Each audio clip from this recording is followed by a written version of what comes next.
Here's the one big mistake that everybody makes in the springtime when they're buying piglets. Maybe it's your first time doing it. Maybe it's just a habit because you've done it a handful of times and things went okay.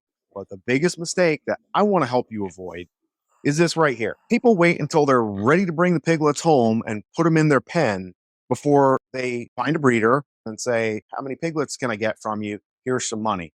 I'm Steven. This is Rowan Ridge Farm. We are breeding and raising heritage hogs on pasture in the woods and during these balmy New Hampshire evenings. In the wintertime, we have them in the barn so they can stay a little bit warmer and sheltered from the wind, although we don't have any kind of heat out here. I'm breeding about 200 piglets or so a year, and we have 12 sows, a couple of boars, and those numbers are changing all the time because there's always pigs coming and going. And we're in the process of expanding and also downsizing at the same time, if you can track that, because there's some animals that need to be culled and there's others that we want to bring in because having new and fresh breed stock coming in is really important to have as a breeder rather than just, hey, there's a male, there's a female, wait a couple months, you got piglets, hey, I'm a pig breeder.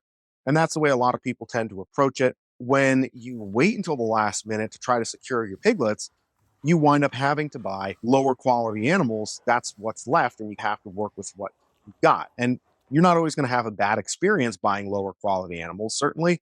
But when you're raising your own animals, it costs enough time and money that it's worth it to put a little extra effort in to make sure that you're getting animals that are worth that effort rather than trying to be cheap and cut the expense on the quality of the animals that you're bringing into your herd or bringing onto your farm and that are going to be in your own freezer or that you're going to be allowing to represent you to customers who are going to take that animal to feed their family. These piglets that are here, they've been bought and paid for since Thanksgiving. So when you are going and looking at breeders at this time of the year, you really need to be making plans for the following year and starting to lock something in the fall so that by the time we're getting ready for things to thaw out and you're ready to have pigs on your property, you already have everything buttoned up and you can be putting your time and attention into infrastructure, maybe some crops that you want to put down for them, some strategies that you want to use to feed and finish them, the things that actually are going to improve and streamline your process rather than a mad dash trying to find piglets. When there's fewer piglets available, price goes up. You're paying more for lower quality animals in many cases. I actually saw this happen to some friends of mine. When I first moved out here about 4.5 years ago, I got piglets right away and I got a breeding pair because I wanted to start breeding right away. And these folks that I had met through social media, just trying to make some connections with other people who are farming, these folks are doing beef. And so I looked at them as shining and stellar examples of what to do and how to do it when it came to raising livestock. They didn't do any pigs, but they were doing beef. And so I felt like they were the varsity team. They were credible. And it felt like raising pigs was sort of the JV squad.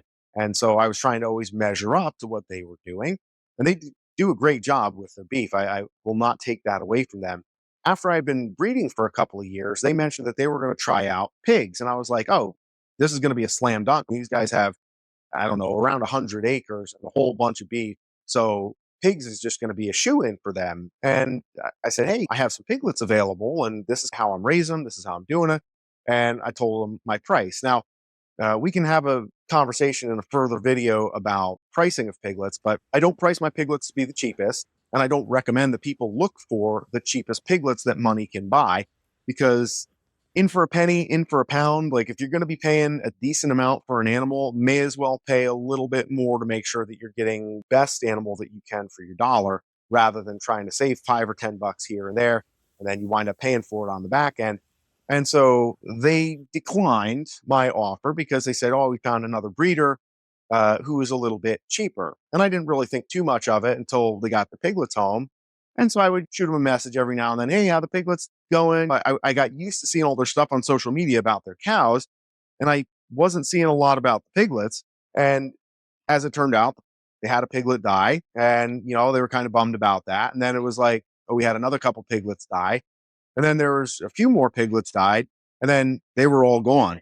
And that experience was really demoralizing for them. And the kids were really traumatized by that. And so to this point, they still haven't done piglets again and this is a few years out from that.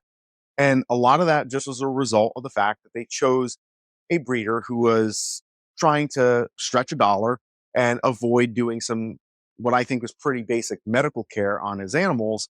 And that translated into a real bad experience, wasted money. And it sucks when you're trying to raise animals and your kids are involved and then you have to bury those animals a couple of weeks later. That's no good. So taking the time to identify a breeder whose practice is something that you aspire to and is roughly going to match the way that you're raising animals yourself. So, for example, in New Hampshire, cold is a big thing. One of the things that people ask a lot is, doesn't the cold bother the animals? It's maybe 15 degrees right now.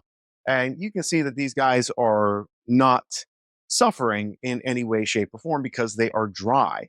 So these animals are exposed to some aspect of the elements pretty much year round, and they are pretty hardened off when they go to another farm. Now, if I were to buy animals from a barn or from a feedlot in a warmer location that gets shipped out here in the spring, when I put those animals on my pasture where it's colder and I'm expecting my animals to be up to the task of living in the pasture, living out in the woods, they're going to have a much harder time. And that is something that happens. A lot of times people will hire trucks to go out and they will pick up piglets from Pennsylvania where they can buy them for $30, $40 less piglet because there's a lot more breeders out there. They bring these animals that have oftentimes been raised in confinement and in much warmer weather, don't have immunity and hardiness built up to some of the environment that we have out here. They'll bring them out here and they'll sell them for twice as much.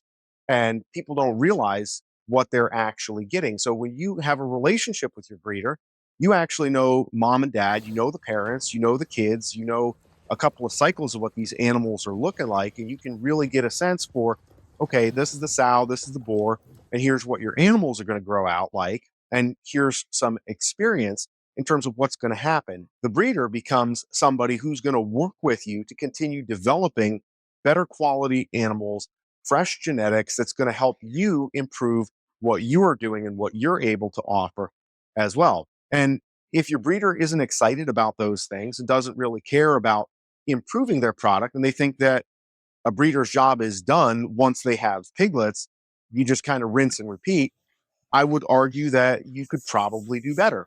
And when you're able to secure next year's piglets much earlier, that's better for the farmer because it's a little bit slow in the fall. So I'm always happy to have spring orders come along in the fall because cash flow is a little bit short. And I know that I'm building the pathways that are going to lead to all of my piglet sales that are going to happen the following spring. And then that way, when I'm looking at people running around frantically on Facebook asking who's got piglets, I can say I had piglets, but they've gone to other buyers. And so that's kind of it for me for this spring. There's a lot of videos out there on YouTube about buying this breed or that breed. And I'm proud to tell you that I raise purebred Tamworths, purebred Gloucester Old Spots, and also some sows that are purebred Berkshire, purebred Duroc. You hear the word purebred in there a lot. I have a lot of purebred animals because purebred genetics allow you to make some interesting crosses that grow faster and tend to be hardier than any of the purebred parents. But the point is that I put a lot of time and money into the genetics that I breed, and raising livestock is not cheap. If you find a breeder who is able to be cheap, that's going to translate into a cheaper product. And you may want to find somebody to work with who really has the apex of quality as their focus, because that's going to give you the best experience and going to allow you to learn as much as possible and develop a relationship because farming really is all about community.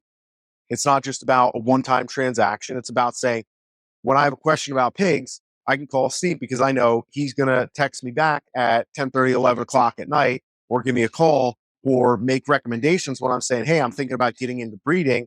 Here's a board that I was looking at, right? You want to build that relationship and do it early.